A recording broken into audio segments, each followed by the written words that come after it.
la Pentecôte a eu lieu 50 jours après la Pâque, il y a presque 2000 ans.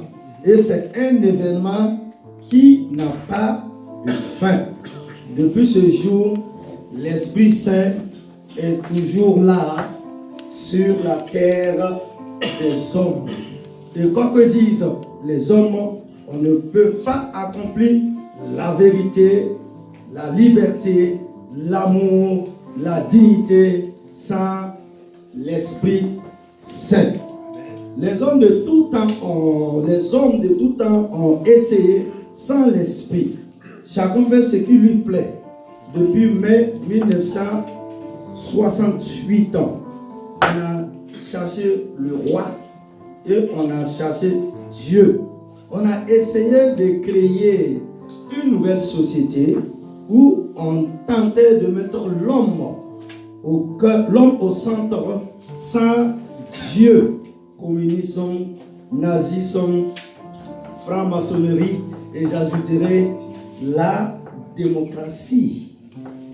Ils ont essayé de trouver la vérité, l'égalité, mais il n'y a eu que guerre, oppression et conflit.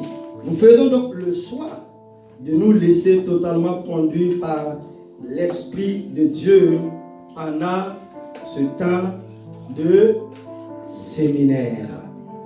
Quelqu'un peut dire Amen, Amen. Amen. Donc c'est les un quart de ce que j'ai dit mercredi. Que toute la gloire revienne à notre Dieu. Vraiment, c'est une grâce, c'est un honneur pour nous de recevoir l'homme de Dieu, commençant par notre maman, vu les responsabilités, surtout du docteur Moussa Amani. Il a tout laissé pour accompagner la maman, pour nous soutenir, pour nous encourager pendant ce temps de séminaire. Et nous sommes vraiment dans la joie. Et c'est toute l'Église. Et nous sommes là encore ce soir pour recevoir quelque chose de puissant, quelque chose de glorieux de la part de notre Dieu. Et je vous ai dit, le papa, il n'est plus à présenter. Donc, il est le président des assemblées de Dieu de Niamey. Donc, je ne lui ai pas encore posé la question, comme le pasteur et l'église, il gère. Donc, ça fait, sans compter ses voyages. La fois dernière, c'est hier nuit, on a parlé un peu. Il m'a parlé un peu de son voyage en Séoul, en Corée, dans l'église de Yonggi-cho. Voilà, j'espère qu'il va continuer. Voilà. Donc, il m'a donné quelque chose. J'aimerais aussi aller en Séoul, en Corée. Là, c'est l'autre côté du monde. Donc, c'est un homme que Dieu utilise puissamment. Voilà, un homme qui voyage partout dans le monde. Et ce qu'il vous prêche là, ce que j'aime sur le docteur, ce qu'il vous prêche là, c'est ce qu'il a vécu. Et la maman vous a parlé comment elle a eu ces jumelles-là. Donc les femmes qui viennent des jumelles, des jumeaux, des triplés, des quadruplés, préparez-vous. Elle a cette fonction. Et Dieu vous bénira richement pour la gloire de Jésus. Amen. Donc veuillez vous tenir de vous, s'il vous plaît. Multimédia, voilà, ceux de Niger vous attendent, vous êtes prêts? C'est bon? Amen. Hein? Gloire à Dieu. Donc, comme Benaja m'a dit que c'est bon là, c'est que c'est trop bon même. Que la gloire revienne à Dieu. Donc, sous vos acclamations, nous allons accueillir l'homme de Dieu, le docteur Moussa Amani, de Niamey, de Dieu de l'Israël, saint serviteur, au nom de Christ, Jésus. Amen, amen, amen.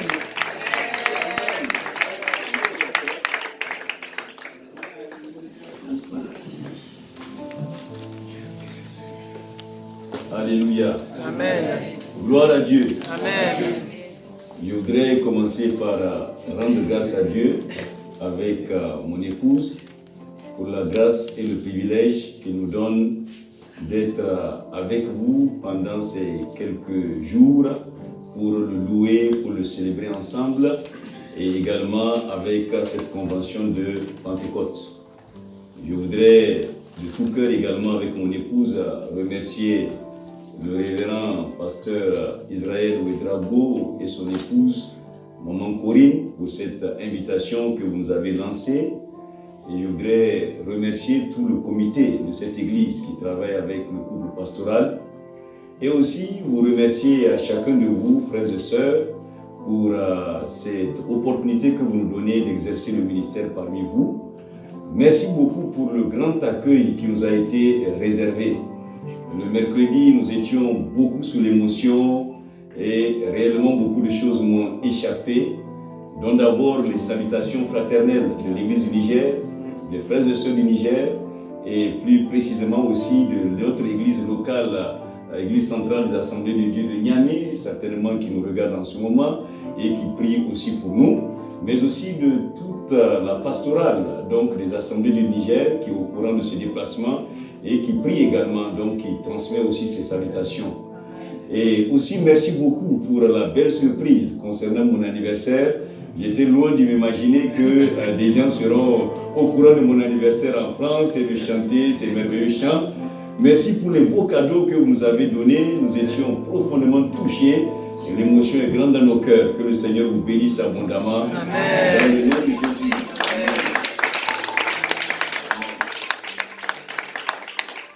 Voilà, donc sans plus tarder, nous revenons à la parole de Dieu.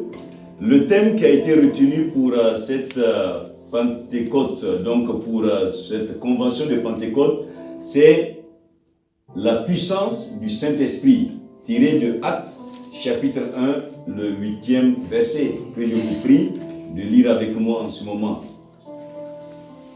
Actes 1, 8.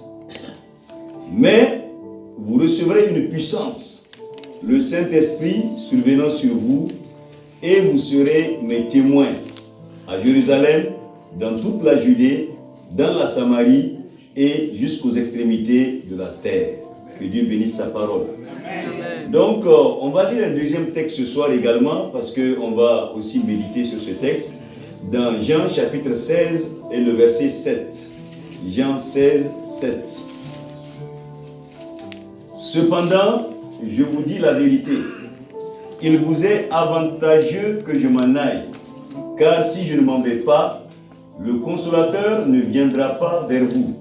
Mais si je m'en vais, je vous l'enverrai. Que Dieu bénisse sa parole. Amen.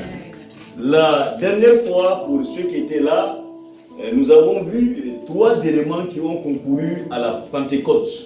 Chacun de ces éléments avait sa place dans l'effusion du Saint-Esprit sur les disciples dans la chambre haute. Et si nous observons aussi ces 3 éléments, nous aurons non seulement notre Pentecôte à nous, mais nous aurons toujours la bénédiction de Dieu dans nos vies. Rapidement, ces 3 éléments, ce sont l'obéissance. Et l'obéissance, nous avons vu que le Saint-Esprit était descendu sur les disciples à Jérusalem. Or, tous les 120 n'étaient pas de Jérusalem. Ce n'étaient pas des Judéens, mais des Galiléens. Puisque le jour où il parlait en langue, les gens qui étaient là ont dit, mais tous ces gens ne sont-ils pas tous Galiléens? Comment se fait-il que nous les entendons dans notre propre langue, à chacun dans sa langue maternelle? Donc ce sont des Galiléens. Alors les Galiléens, qu'est-ce qu'ils faisaient à Jérusalem? 10 jours après même l'ascension de Jésus, 50 jours après la crucifixion de Jésus, parce qu'ils étaient venus à Jérusalem à cause de Jésus, en accompagnant Jésus depuis la Galilée. Nous avons vu, la réponse était toute simple. C'est sur recommandation de Jésus, dans Acte 1,4, Jésus leur a dit, attendez à Jérusalem, ne vous éloignez pas de Jérusalem, restez à Jérusalem jusqu'à ce que vous recevez ce que le Père a promis. Donc ils étaient restés à Jérusalem par obéissance et Dieu a béni cette obéissance. Et nous tous, nous devons savoir que ce que Dieu demande de nous, c'est vraiment d'être obéissants à sa parole. S'ils étaient à un autre endroit, c'est-à-dire en Galilée, à Nazareth, le Saint-Esprit ne descendrait pas sur eux, parce que Dieu ne les a pas dit de rester à Nazareth ou dans la Galilée entière, mais à Jérusalem. Et il y a des endroits où Dieu nous veut, et quand nous sommes à ces endroits, la bénédiction de Dieu va nous localiser. Amen. Je suis persuadé que ce soir, Dieu veut que nous soyons au centre Bethel, de la bénédiction de Saint-Esprit. Alléluia! Parce que nous avons obéi pour venir écouter la voix du Seigneur. Deuxième élément qui a concouru à l'effusion du Saint-Esprit sur eux, c'était leur unité. Et nous avons vu qu'ils étaient tous d'un commun accord, la Bible dit, persévérer dans la prière. Tous d'un commun accord. Donc ils étaient d'accord entre eux. Avant cela, ils étaient divisés. La preuve, certains cherchaient à savoir qui était le plus grand. Et aussi, il y avait des cercles bien restreints qui étaient plus proches de Jésus que les autres. Certainement que ça créait des divisions. Mais aussi, en bon juif, les hommes et les femmes, peut-être d'autres ont du mal à accepter l'équipe de Marie de Magdala et autres parce que c'est des juifs. Vous savez que les juifs sont à quelque part un peu misogynes. Mais voilà qu'ils ont réglé toutes ces différences, toutes ces contradictions internes. Ils étaient restés dans l'unité, ils étaient d'accord et l'Esprit de Dieu descendait sur eux. Une église qui veut voir la puissance de Pentecôte en son sein doit être une église unie. Là où il y a la division, c'est la chair qui règne, ce n'est pas l'Esprit qui va régner. C'est pourquoi d'ailleurs la Bible dit dans Galates 5 que les œuvres de la chair sont manifestes, ce sont les disputes, les querelles, les divisions. Donc la division n'est pas vraiment une œuvre de l'Esprit. Et je veux bien croire que cette église, le centre, donc Bethel, est une église unie. Alléluia. Et que Dieu continue à vous bénir dans cette unité. Et quand il y a cette unité, il y aura toujours l'effusion du Saint-Esprit, la manifestation du Saint-Esprit dans toutes les réunions pour la gloire du Seigneur. Alléluia.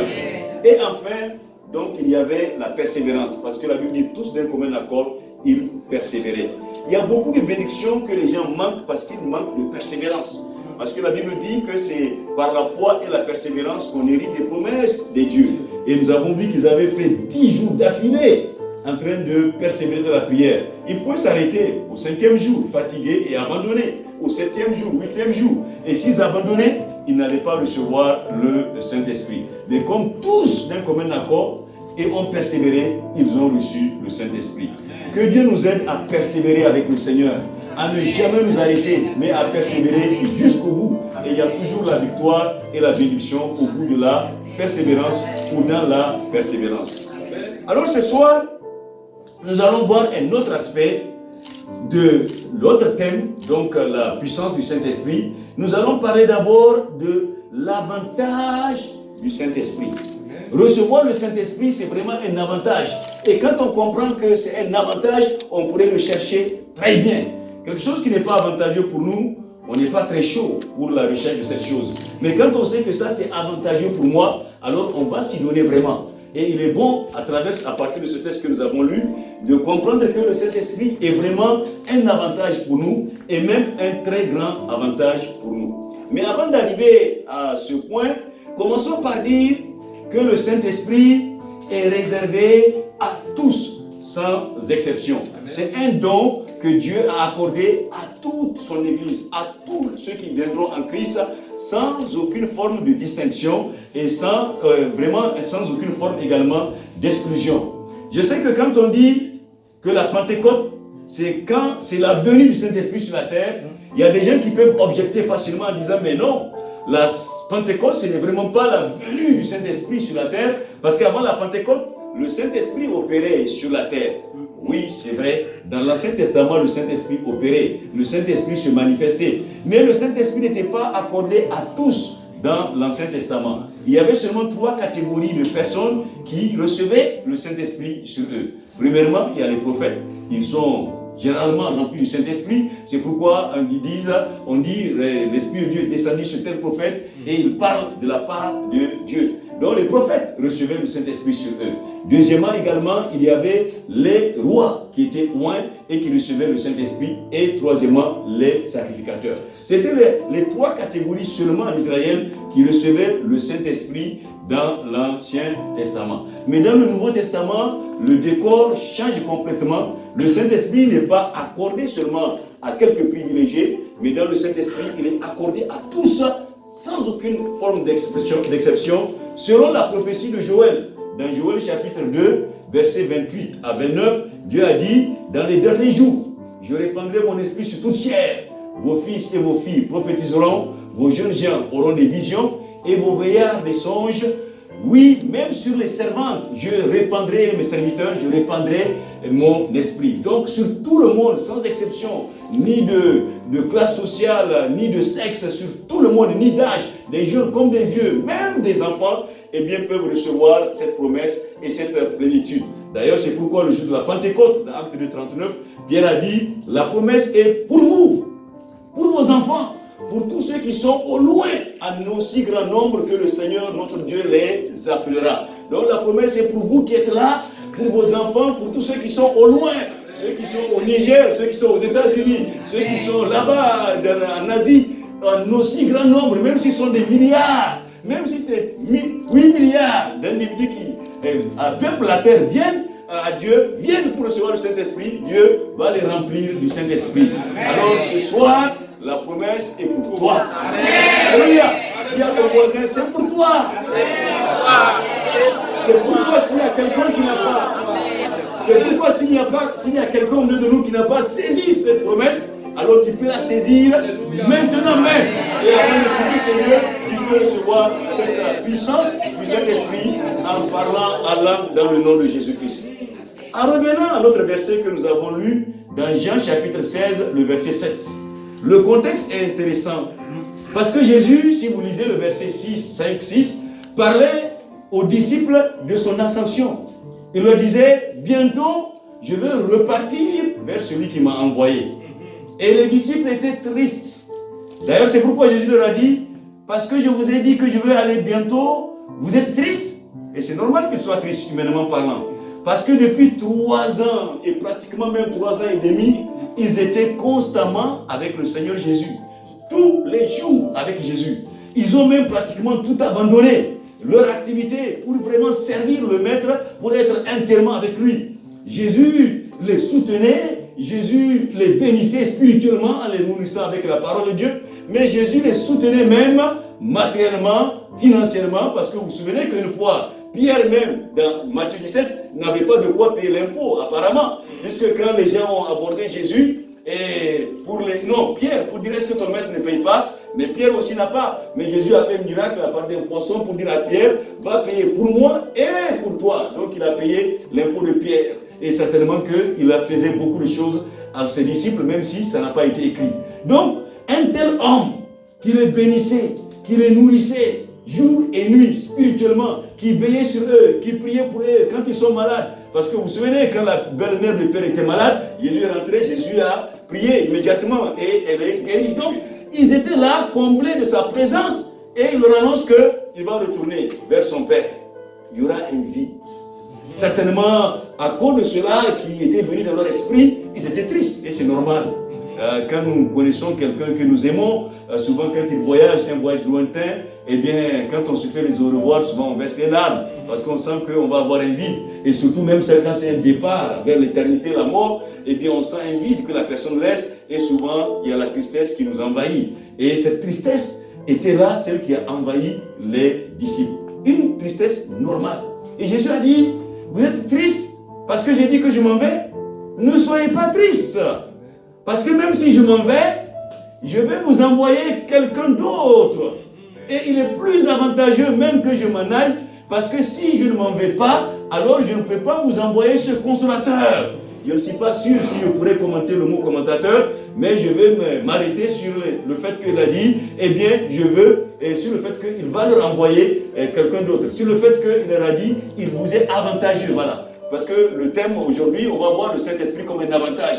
Donc Jésus a dit, il vous est plus avantageux que je m'en aille. Parce que si je ne m'en vais pas, il ne viendra pas. Mais si je m'en vais, je vous l'enverrai. Donc Jésus est en train de leur dire, écoutez bien, ne soyez même pas tristes. C'est même plutôt à votre avantage que je reste plus sur la terre, mais que je m'en aille.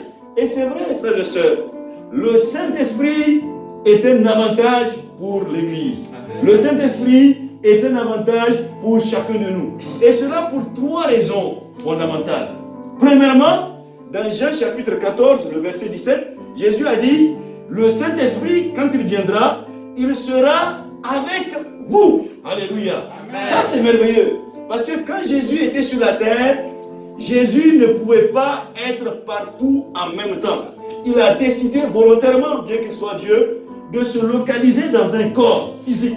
De telle sorte que, s'il était à Jérusalem, vous partez le chercher à Nazareth, vous ne le trouverez pas. Vous cherchez le chercher à Bethel, vous ne le trouverez pas. Et ça, ce n'était pas un avantage pour les disciples.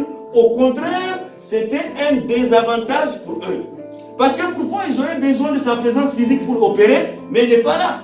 La preuve, à Béthanie, voilà que Lazare était malade, Lazare est agonisé, Lazare était en train de mourir. Ses deux sœurs, Marie et Marthe, ont envoyé des gens. Jésus n'était pas là physiquement. Il est où? Il est là-bas. Ils ont envoyé une délégation pour le faire venir.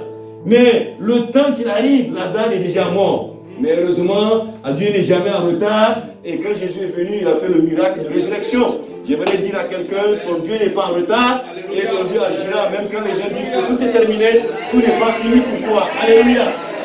Mais, écoutez bien, remarquez bien, il n'était quand même pas là. Et en ce moment, ils ont ressenti son absence. La preuve, quand Jésus est venu, quelles étaient les premières paroles de Marie et Marthe? Maître, si tu étais là. Donc ça veut dire qu'on est désavantagé, on est pénalisé par le fait que tu es là-bas et tu n'es pas ici. C'est le fait qu'il était localisé dans un corps. Et même si aujourd'hui encore, Jésus n'était pas parti au ciel pour envoyer le Saint-Esprit, alors c'était le même problème que nous allons avoir. Quel est le problème que nous allons avoir? Eh bien, il sera seulement vu, il sera seulement touché là où il est présent physiquement. Par exemple, eh bien, on peut dire que s'il était ici en France, alors là, ça veut dire qu'il ne sera plus en Allemagne, il ne sera pas en Espagne, il ne sera pas en Afrique et il ne sera pas aux États-Unis et dans le reste du monde. Parce qu'il est en France. Les gens vont se téléphoner peut-être, mais où est-il? Ah non, il est en France avec nous. Mais même s'il est en France, alors s'il est par exemple à Paris, ça veut dire qu'il n'est pas dans les autres villes de la France. Il n'est pas à Montpellier, il n'est pas à Bordeaux, il n'est pas dans les autres endroits. Et même à Paris, s'il est à Paris, il ne sera localisé que dans un endroit. Et s'il est au 18e arrondissement, on ne peut pas l'avoir au 20e. Et non plus, on ne peut pas l'avoir au premier arrondissement. Parce qu'il n'est que là où il est. Mais avec l'ascension, quand Jésus est parti au ciel et qu'il a envoyé son esprit, maintenant à travers le Saint-Esprit, Jésus est présent partout. Il est en Afrique, il est en Europe, il est aux États-Unis, il est en France, il est au premier arrondissement, deuxième arrondissement. Il est aussi ici au centre Bethel. Il est partout en même temps. Alléluia. Parce que l'Esprit est là maintenant, le Saint-Esprit. Vous savez que le Saint-Esprit est appelé l'Esprit de Jésus. Quand on lit dans la Bible, on l'appelle dans Actes chapitre 16, verset 17, Paul et son équipe apostolique, ils n'ont pas pu évangéliser dans un endroit, je crois qu'à Miji, pour entrer en Bithynie. La Bible dit que l'Esprit de Jésus ne leur permit pas. Donc le Saint-Esprit, c'est l'Esprit de Jésus. Et dans Romains chapitre 8, verset 9, la Bible dit clairement que si quelqu'un n'a pas l'Esprit de Christ, il ne lui appartient pas. Le Saint-Esprit est appelé l'Esprit de Jésus, l'Esprit de Christ. En réalité, si vous voulez, c'est vraiment Jésus ou le Christ qui est revenu encore sous notre forme. Je ne suis pas en train de parler de Trinité simple. Il y a le Père, le Fils et le Saint-Esprit. Les trois font un, mais les trois sont un aussi. C'est un à trois et trois en un, comme on le dit la Trinité. Donc, à travers son ascension, Jésus a envoyé son esprit et son esprit habite au milieu de nous. Son esprit remplit toute la terre et ça, c'est un avantage. En même temps qu'il est en train d'opérer au centre Bethel ici, il est en train d'opérer en ce moment même de notre église à Yatala, donc au Niger. Il est en train d'opérer là-bas, aux États-Unis. Il est en train d'opérer partout sur la terre. Alléluia. Voilà le premier élément qui prouve que c'est un avantage. Il sera avec vous. Et ça, c'est merveilleux. Mais le deuxième élément est encore plus intéressant. Parce que Jésus a dit dans Jean 14, 17, il sera avec vous, mais elle a dit, il sera en vous. Alléluia. Ça, c'est encore meilleur. Il est avec vous, c'est un point. Ça veut dire parmi vous. Mais maintenant, en vous, ça veut dire que vous le portez en vous. Parce que le Saint-Esprit demeure justement en nous. Et ça, je crois que c'est le grand mystère de la Pentecôte que j'aime. Vous savez, quand on fête Noël, on dit quoi? Emmanuel, Dieu avec nous. Mais quand on dit la Pentecôte, ça veut dire Dieu en nous. Alléluia. Il est en toi, il est en moi. Et ça, c'est une grâce. Et c'est merveilleux d'avoir Dieu qui habite en nous. C'est pourquoi la Pentecôte est vraiment merveilleuse. Parce que la Pentecôte fait de nous, eh bien, une habitation de Dieu en esprit. Et hier, je vous discutais avec l'évangéliste après la réunion. Et je disais, j'aime bien le nom de cette église-là, Centre Bethel. Bethel veut dire maison de Dieu. Il m'a dit, oui, mais pasteur, en quelque sorte, nous tous, nous sommes des Bethel. J'ai dit oui, dans le sens où nous tous, nous sommes des habitations de Dieu. Nous sommes des maisons de Dieu. Dieu habite en nous. Donc tu es Bethel, je suis Bethel, parce que Dieu habite en toi, Dieu habite en chacun de nous. Et ça, c'est le mystère de la Pentecôte.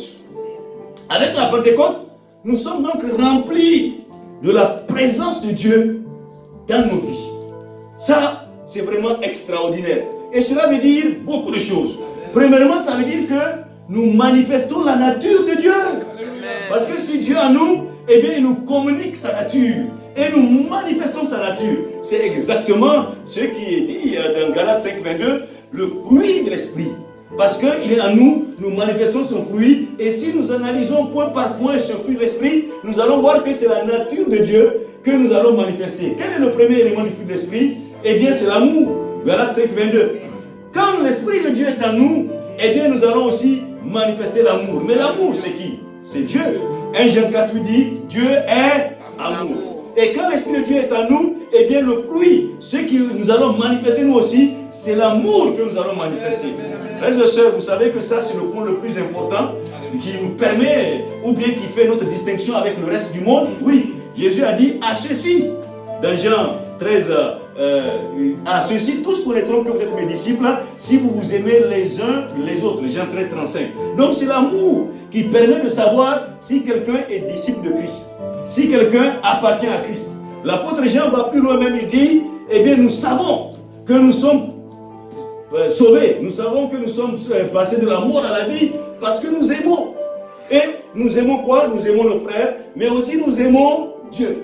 Et quand on demandait un jour à Jésus le plus grand commandement de la loi, il dit, tu aimeras le Seigneur ton Dieu de tout ton cœur, de toute ton âme, de toute ta force et de toute ta pensée, et tu aimeras ton prochain comme toi-même. Donc nous devons vraiment aimer Dieu. Et ce qui nous pousse à aimer davantage Dieu, c'est le Saint-Esprit. Et vous voyez que quand quelqu'un est rempli du Saint-Esprit, son amour pour Dieu change, sa passion pour Dieu change, son attachement pour Dieu change, son zèle même change, parce que c'est l'Esprit qui est en lui, et cet Esprit-là le donne à aimer plus que ce qu'on peut penser normalement. Donc aussi à aimer les frères et sœurs, c'est la puissance également de l'Esprit. Deuxièmement, la joie.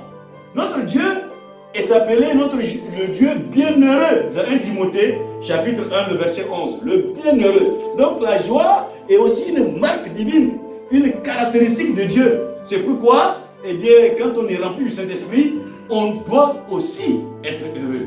On doit aussi manifester la joie. D'ailleurs, quelqu'un a dit, un chrétien triste est un triste chrétien. Parce que normalement, eh bien, le chrétien doit être toujours joyeux. Et Paul l'a dit dans Philippiens 4:4, il a dit, soyez, réjouissez-vous dans le Seigneur. Je le répète, réjouissez-vous. Et on doit vraiment se réjouir et être constamment heureux. J'ai grandi dans un milieu religieux que vous connaissez très bien. Et la première fois où on m'a invité dans une église, ce qui m'a le plus frappé, j'étais un jeune lycéen, et j'ai dit à mon ami avec lequel on est parti, quand on est sorti, il dit, tiens, mais ces gens-là, ils sont extrêmement joyeux. Tous ceux qui viennent me saluer, je vois que c'est la joie. Ils me posent des questions, je vois que c'est avec joie. Et j'ai vraiment été marqué par cela. Et je crois que quelqu'un a même écrit un livre, Les hommes les plus heureux de la terre. C'est vous et moi, ce sont les chrétiens. Nous sommes les plus heureux parce que nous avons vraiment l'Esprit de Dieu en nous. Et si on veut facilement reconnaître souvent un chrétien, eh bien regardez le visage. Quand vous partez dans un endroit, les visages des chrétiens, ça ne se cache pas, hein, parce qu'ils sont vraiment heureux. Même s'ils ne vous disent pas qu'ils sont chrétiens, parfois leur visage vont vous le dire. J'ai entendu un témoignage vrai d'un pasteur ici en France, hein, que un de nos pasteurs français nous a raconté donc au Niger. Il disait qu'il y a un pasteur qui a été invité à Londres. Donc il avait quelques informations sur l'église et il y a des années en arrière. La technologie n'était pas aussi développée qu'à l'heure actuelle. Et quand même il était dans un bus et il avait des doutes sur l'endroit exact. Mais il voyait deux sœurs dans le bus qui étaient en train de causer joyeusement. Et il a dit, mais celles-là, elles sont différentes et de tous les autres dans le bus. Tout le monde était crispé. Peut-être le poids du travail, peut-être les problèmes, ils n'ont pas où chercher, où trouver la solution. Mais un chrétien, même s'il a des problèmes, il sait où se trouve la solution. Avec le Seigneur, il était chargé, alléluia. Donc il a vu les deux sœurs heureuses en train de causer. Il a dit, celles-là doivent être vraiment des chrétiennes. Et elles vont être ma boussole. Là où elles sont descendues, eh bien le pasteur était descendu aussi. Et les voyaient marcher, les suivait. À un moment donné, il dit, pardon s'il vous plaît, je peux vous poser une question. Ils ont dit, oui, sans problème. Il dit, je cherche une église. Ils ont dit, oh, suivez-nous, on part là-bas. Dès que je vous ai vu, j'ai compris dans le bus déjà que vous n'êtes pas comme les autres. Vous êtes vraiment des enfants de Dieu, je l'ai reconnu par la joie qui déborde en vous et qui vous anime. Également, la paix. Également, quand on est, on a le Saint-Esprit en nous, on manifeste la paix parce que notre Dieu est un Dieu de paix. C'est écrit dans toute la Bible, même Jésus est appelé le prince de paix. Et dans Hébreux chapitre 13, verset 20, il est écrit le Dieu de paix. Donc, notre Dieu est un Dieu de paix. Et quand nous sommes, Dieu est en nous, cette paix va se manifester forcément à travers nos vies. D'ailleurs, Jésus a dit, heureux ceux qui procurent la paix, parce qu'ils seront appelés enfants de Dieu, dans Matthieu chapitre 5, verset 9. Donc les enfants de Dieu sont des enfants qui manifestent vraiment la paix. Et comme vraiment nous sommes à la Pentecôte, disons clairement qu'une église vraiment qui marche dans l'esprit sera une église qui va marcher toujours dans la paix. Quand vous voyez qu'il y a les troubles, il y a les querelles, c'est la preuve que vraiment l'esprit n'est pas à l'œuvre. Et il faut prier pour que l'Esprit se manifeste dans cette église. Et je prie que ce centre de Bethel marche dans l'Esprit toujours. Et que la paix, la joie de Dieu, toujours dans cette église, dans le nom de Jésus. La paix est extrêmement importante parce qu'il faut reconnaître que notre monde a été secoué et continue encore à être secoué par des troubles, par des guerres. Et on a même connu des guerres violentes d'envergure mondiale. La première guerre et la deuxième guerre mondiale. D'ailleurs, à la suite de la deuxième guerre mondiale, on a même créé une organisation mondiale pour préserver la paix dans le monde, l'ONU. Mais à force d'expérience, on peut observer que vraiment, malgré l'ONU, les guerres continuent encore. Aujourd'hui où je vous parle, il y a encore des foyers de tension. Même ici en Europe, en Ukraine, là, il y a la guerre qui est en train de se passer. Donc ça veut dire qu'on ne peut pas dire que c'est un succès. Pourquoi ? Mais parce que la paix, ce n'est pas le monde qui la donne. Ce n'est pas les gens de ce monde qui la donnent. La paix, c'est Dieu qui donne la paix. Et moi, je suis convaincu que si aujourd'hui même, le monde entier se tourne vers Christ, alors la paix va régner. Les gens vont s'aimer. Parce que notre Dieu est un Dieu de paix. Et nous prions pour que la paix vienne vraiment constamment dans le monde. Et je vais m'arrêter quand même là pour avancer sur un autre point. Mais le fruit de l'esprit, il y a 9 aspects. Donc il y a la foi ou bien la fidélité. Peut-être qu'au moins je vais ajouter cet élément-là. Parce que notre Dieu est un Dieu fidèle. Et si Dieu habite en nous par son esprit, eh bien nous devons manifester ce fruit-là qui est la fidélité. Vous savez, Dieu est tellement fidèle qu'il est écrit dans 2 Timothée chapitre 2 verset 13 que même si nous sommes infidèles, lui, il reste fidèle. Amen. Parce qu'il ne peut pas se renier lui-même. La fidélité de Dieu a été testée au travers des âges. Et nul n'a réussi ou ne peut contredire cette fidélité. Il est toujours fidèle, toujours fidèle. Déjà dans ses paroles, il demeure fidèle. Il a dit, déjà dans le jardin d'Adam et d'Éden, Genèse chapitre 3 verset 15, il a dit, de la postérité de la femme viendra celui qui va écraser la tête du serpent. Il avait annoncé qui? La venue de Jésus. Alors, 4000 ans se sont écoulés, on pensait même qu'il a oublié, mais à un jour, l'ange Gabriel a visité une vierge, justement Marie, qui n'a pas connu d'homme, et c'est de la femme que Jésus est sorti. Dieu est fidèle, il vient d'accomplir sa parole. Il a dit, voici je suis avec vous tous les jours, jusqu'à la fin du monde. Alors ça également, c'est sa fidélité. Et je peux vous garantir que ce soir, il est là, Centre Bethel. Parce que nous sommes plus que deux, plus que trois, et nous sommes réunis dans le nom de Jésus. Jésus est là, alléluia. Parce que Dieu est fidèle, et il n'a jamais manqué donc à sa parole. C'est pourquoi nous aussi, nous devons comprendre cet aspect, ayant Dieu en nous, ayant le Saint-Esprit en nous, à manifester également la fidélité. D'ailleurs, la Bible dit dans Proverbes chapitre 20, verset 6, beaucoup de personnes proclament leur bonté, mais un homme fidèle qui le trouvera. Frères et sœurs, si vraiment le Seigneur, le Saint-Esprit habite en nous, nous devons manifester le fruit de l'Esprit, nous devons manifester la fidélité. Fidèle envers Dieu. Ça veut dire, quand on marche avec lui, il ne faut pas s'associer d'autres dieux encore ou l'associer à d'autres dieux. Non. D'ailleurs, il a dit, tu n'auras pas d'autres dieux devant ma face. Et je ne sais pas, souvent peut-être en Europe, comment ça se passe, mais souvent vers chez nous, vous trouvez des gens qui sont vraiment le dimanche avec Jésus. Et en semaine, il y a beaucoup de charlatans, de féticheurs. Certains, pour des raisons, je ne sais pas, qui ne sont pas très fidèles, vont encore se consulter d'autres dieux. Je prie que ce soir, ça ne soit le cas de personne d'entre nous. Alléluia. Amen. Nous disons Jésus seul, et que nous restons fidèles à ce Dieu. Fidèles également dans nos foyers, fidèles à nos conjoints, parce que la fidélité également est une chose que Dieu nous demande. Mais fidèles à notre assemblée, fidèles dans les dîmes et les offrandes, fidèles en toutes choses, parce que la fidélité sera la base de notre évaluation. Matthieu 25, qu'est-ce que le Seigneur dira à chacun au bout de la course? Bon et fidèle serviteur, entre dans la joie de ton maître. C'est pourquoi la Bible dit, du reste ce qu'on demande d'un serviteur, d'un envoyé, c'est qu'il soit trouvé fidèle. Que Dieu nous aide à être fidèles et que Dieu fasse de chacun de nous des hommes et des femmes fidèles dans le nom de Jésus-Christ. Deuxièmement, l'avantage, non seulement il est en nous, il est avec nous, mais le deuxième avantage que Dieu a en nous, c'est qu'il parle au travers de nous. Ah, ça c'est merveilleux. Quand Dieu a en nous, il parle au travers de nous. La première chose que nous avons retenue ici, c'est que nous manifestons la nature divine quand Dieu est en nous.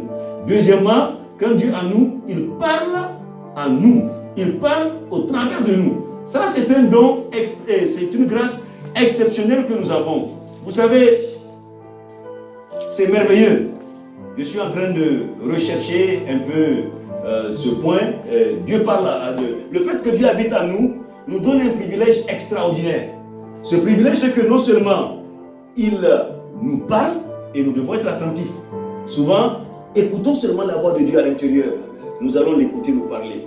Je ne sais pas, je suis sûr que si je pose la question à chacun de vous, plusieurs fois vous avez entendu Dieu vous parler. Comment il vous a parlé? Il vous a parlé à l'intérieur, parce qu'il vit en vous, il vous parle. Quand je dis à un ami qui ne connaissait pas le Seigneur que j'écoute Dieu, il dit mais comment?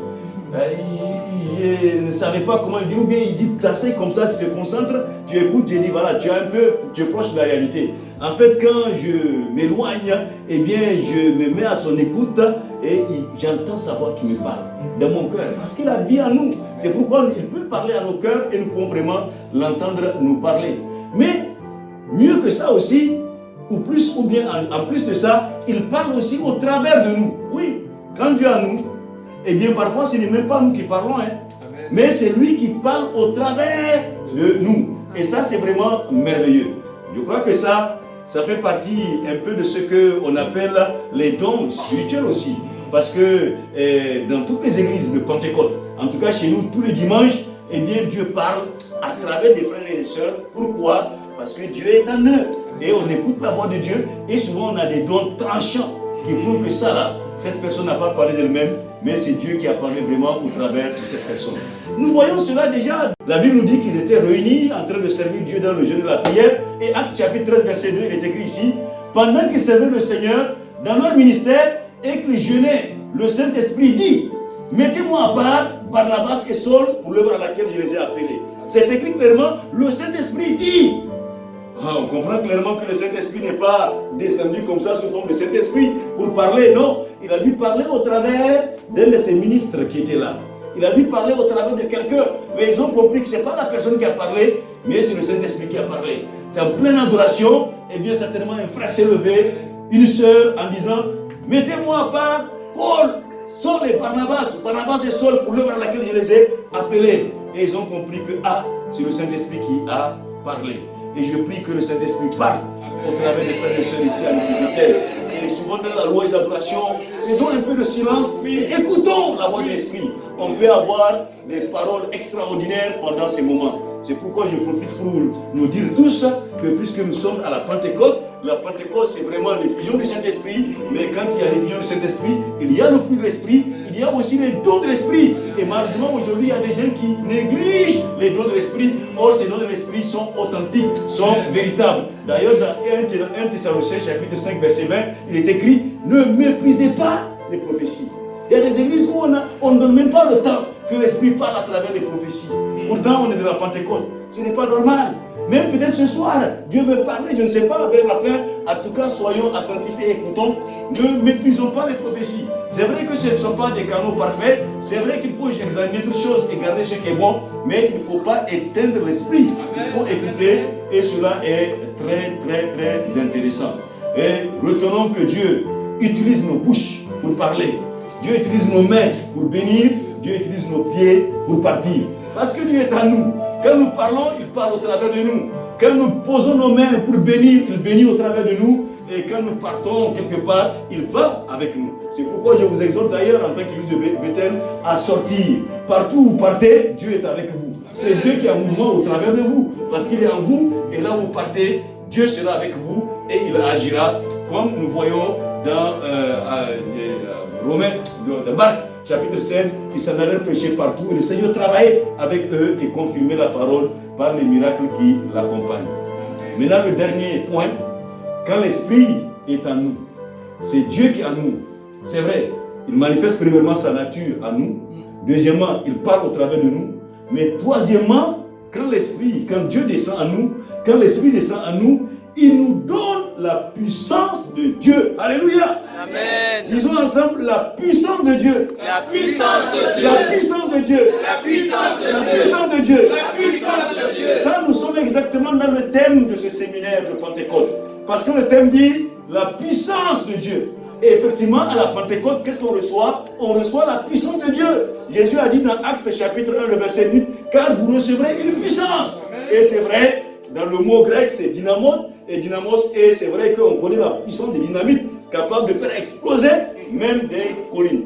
Frères et sœurs, avec la Pentecôte, avec l'Esprit de Dieu qui descend en nous, eh bien c'est une puissance que Dieu nous communique. Alors on peut se demander, mais quelle sorte de puissance nous recevons? Parce que Jésus a dit, vous recevrez une puissance, le Saint-Esprit surviendra sur vous. C'est d'abord une puissance pour guérir les malades. Alléluia. Quand nous lisons dans la Bible, avant la Pentecôte, nous voyons que Jésus seul était rempli du Saint-Esprit. Dans Luc chapitre 4, verset 14, la Bible nous dit Jésus revêtu de l'Esprit ou Jésus rempli du Saint-Esprit. Et c'est pourquoi c'est Jésus seul qui manifestait la puissance de Dieu pour des guérisons et pour des miracles et des prodiges. De temps en temps, Jésus déléguait cette puissance à ses disciples et il partait pour faire des miracles. Vous voyez comment il venait souvent enthousiasmé, émerveillé, en disant à Jésus, en ton nom, voilà ce qui se passe. Parce que Jésus leur donnait ce pouvoir-là pour aller le faire. Mais à partir de la Pentecôte, les disciples eux-mêmes, ils sont revêtus de la puissance de Dieu et ils manifestent la puissance de Dieu parce qu'ils sont revêtus de la puissance du Saint-Esprit pour guérir les malades. Alléluia. Quand on est revêtu de la puissance de Dieu, ou bien quand on est rempli du Saint-Esprit, croyons que nous avons la puissance pour guérir les malades. Alléluia. Et si tu as la puissance du Saint-Esprit sur toi, tu as la puissance de Dieu pour guérir les malades. Alléluia. Nous voyons la démonstration dans les Écritures. Actes chapitre 3, un jour Pierre et Jean montaient au temple pour prier. Des hommes ordinaires. Et il y avait un homme qui était là, un boiteux de naissance qui est assis à la porte, appelé la belle, et qui cherchait de l'aumône. Quand Pierre et Jean passaient, eh bien, ils demandaient l'aumône. Et quand il a dit regarde-nous, il les regardait s'attendant à recevoir de quelque chose. Est-ce que ce soir, tu t'attends à recevoir quelque chose? Amen. Est-ce que ce soir, tu vas recevoir quelque chose? Tu recevras ce que tu attends de la part de Dieu. Dans le nom de Jésus-Christ. C'est vrai que cet homme attendait ce jour-là l'or et l'argent, ou un peu de nourriture. Mais Pierre lui a dit, sous la puissance du Saint-Esprit, parce qu'il a été rempli du Saint-Esprit, parce qu'il a reçu la puissance que Jésus avait promise le jour de la Pentecôte, il a dit, je n'ai ni or, ni argent à te donner, mais ce que j'ai, je te le donne. Au nom de Jésus de Nazareth, lève-toi et marche. Un miracle a été déclaré, a été guéri. Ah, ce soir, nous avons cette puissance en nous. Et au nom de Jésus, que tous les maladies soient vaincues à ce moment. Au nom de Jésus, que soit guéri au nom de Jésus. Amen. Ça, c'est la puissance pour la guérison. Et souvent, ça s'exerce tranquillement. Dans Actes chapitre 9, Pierre faisait une simple visite pastorale et il est venu à Lydde où il y avait un homme qui s'appelle Aîné qui était couché depuis 8 ans, malade. Il ne marchait pas. Et il a dit, Aîné, Jésus te guérit. Amen. Prends ton lit marche, il a pris son guide à marcher. Cela a été connu de tout l'île et de Saron. Et les habitants de l'île et de Saron se sont convertis tous au Seigneur Jésus-Christ. Je prie que des guérisons se passent. Ici à côté, il faut amener tous ceux qui sont ici à Paris et aux environs pour se donner au Seigneur Jésus. Amen. Amen. Dieu le fera au travers de vous parce que vous avez cette puissance-là. Et je crois que le terme de la Pentecôte de cette année est prophétique. La puissance de Dieu. Et je crois que cette puissance de Dieu est avec vous également. Deuxièmement, c'est une puissance pour chasser les démons. Alléluia. Vous savez, quand Jésus était sur la terre, les démons ne supportaient pas sa présence. Parce qu'il était puissant. Souvent, quand ils rentrent dans un endroit, ils disent, mais pourquoi tu es venu nous tourmenter avant le temps? Donc, et ils les chassaient facilement. Les disciples souvent regardaient. Parfois, ils sont même incapables de chasser les démons par impunité ou autre chose. Mais à partir de la Pentecôte, lorsqu'ils ont reçu la puissance, ils ont aussi reçu la puissance pour chasser les démons. Pourquoi? Parce que Jésus a dit, voici les miracles qui accompagneront ceux qui auront cru. En mon nom, ils chasseront les démons. Alléluia. Dans le nom de Jésus, avec la puissance du Saint-Esprit, toi, tu peux chasser les démons. Moi, je peux chasser les démons. Nous pouvons chasser les démons parce que nous avons la puissance de le faire, le pouvoir de le faire, puisque le Saint-Esprit habite en nous. Et on voit ça dans Actes chapitre 16. Un jour, Paul et son équipe étaient en pleine évangélisation à Philippe, et il y avait une femme possédée d'un esprit de python qui les suivait et qui disait des choses qui sont vraies, mais pour les susciter la persécution. Ces gens-là sont des serviteurs du Dieu très haut, écoutez-les, ils vous annoncent la voie du salut. La Bible dit Paul fatigué. Alors il a regardé, il a dit à l'esprit, parce qu'il a compris que c'est un esprit qui est dans cette femme. Il a dit au nom de Jésus, sors d'elle. Et le démon était sorti. Alléluia. Je prie que tout esprit méchant qui essaie de troubler ta vie, qui essaie d'opérer contre cette église, soit vaincu au nom de Jésus. Alléluia. Parce que le Saint-Esprit nous donne la puissance de chasser les démons dans le nom de Jésus.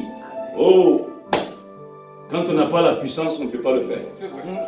Dans Acte 19, il y a 7 fils de Séva, les enfants d'un sacrificateur, qui ont vu Paul, qui a la puissance du Saint-Esprit, qui chassait les démons au nom de Jésus, et qui ont cru que c'est une formule magique. Et qui sont venus voir un homme plein de démons en lui disant, au nom de Jésus, mais pas au nom de Jésus auquel je crois, pas au nom de Jésus qui m'a investi de son autorité, mais au nom de Jésus que Paul prêche. Le démon a dit, vous êtes des rigolos.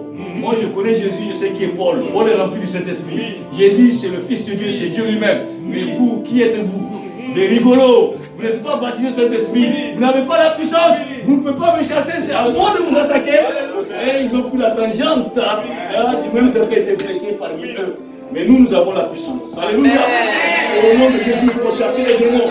Parce que Jésus a dit, vous recevrez une puissance et nous l'avons. Au Niger, nous expérimentons régulièrement cette vérité-là. On chasse les démons. Peut-être ceux qui m'écoutent vont le dire, ah oui. Plusieurs fois après les cultes, eh bien, on fait arrêter les gens possédés et dans le nom de Jésus, on chasse les démons. Alors, ici, maintenant, je terminerai avec le dernier point. Le dernier point, c'est qu'on a la puissance pour être des témoins. C'est ce que Jésus a dit. Vous recevrez une puissance, le Saint-Esprit survenant sur vous, et vous serez mes témoins. On a la puissance, c'est vrai, pour guérir les malades.